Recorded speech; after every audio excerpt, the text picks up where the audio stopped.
வேலையெல்லாம் முடிச்சிட்டியா? முடிஞ்சுதா? ஏத்தா ரொம்ப முடியல, ஒரு ஊசியை போட்டு வந்துடும்மா. அதெல்லாம் ஒண்ணும் தேவையில்ல, பேரசிட்டமால் மாத்திரை இருக்கு பாரு, போட்டு பாடு. என்னடி இழப்பு கூடுதலா இருக்கு, ஒரு ஊசியை போட்டா நல்லா போயிடும். ஓ, உன் பையன் ஃபாரின்ல வேலை செய்யணும்னே உனக்கு ஹாஸ்பிட்டல் போய் தான் பாக்கணுமா? ஓ, நானே எங்க அம்மா வராங்கன்னு சொல்லிட்டு என்ன பண்ணலாம் யோசிச்சுட்டு இருக்கேன். வந்துட்டா.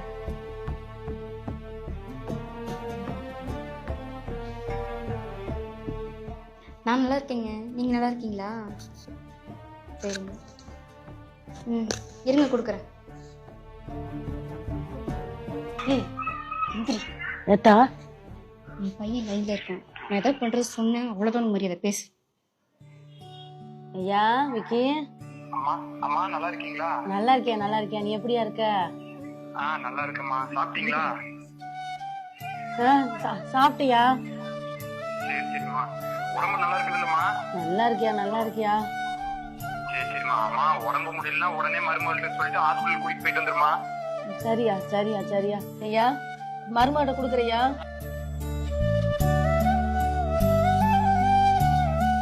கௌசல்யா நல்லா இருக்கியாம்மா? நல்லா இருக்கேம்மா. அப்பா நீங்க நல்லா இருக்கீங்களா? நல்லா இருக்குமா, நல்லா இருக்குமா. ஏண்டி உன் மாமியார் ஏன் வெளிப்படுத்திருக்கு? கொடுமா சொல்லு.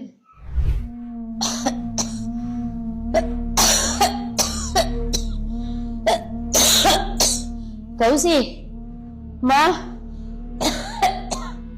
மா கௌசி கொஞ்சம் சுடுதண்ணி வச்சு கொடுமா.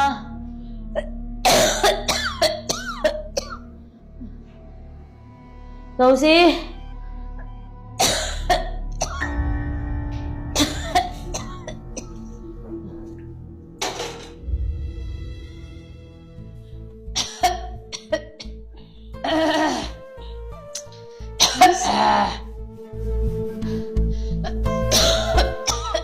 என்னதான் பிரச்சனை, இரும்பிக்கிட்டே இருக்க, தூங்கத வேணாமா? நான் நைட்டே ஊசி போடலான்னு சொன்னதான், நீதான் கேட்கல.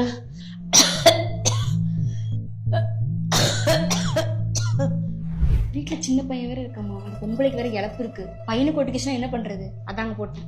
ஆமாண்டி, அதுவும் சரிதான். சரி அதை விடுமா, பசிக்குது, சாப்பிடதா இருக்கா? அப்போ ஒரு 5 நிமிஷம் இருப்பா, வந்துடுறேன். அத்தை எந்திரிங்க, போய் மட்டன் வாங்கிட்டு வாங்க. ஏத்தா மழை வேற பெஞ்சிட்டு இருக்கு, நான் ஏற்கனவே எனக்கு உடம்புக்கு முடியல, அதனால தனிச்சு விடுறியா? இங்க வேற யாரு இருக்கா, போய் வாங்கிட்டு வாங்க, சமைச்சு கொடுக்கணும் உங்களுக்கு. போங்க. மா கௌசி மா. ஏங்க சாயந்தரம் சீக்கிரம் கிளம்பிடுவோம். ஏமா என்ன அது? மட்டன்மா. மட்டன் எப்படி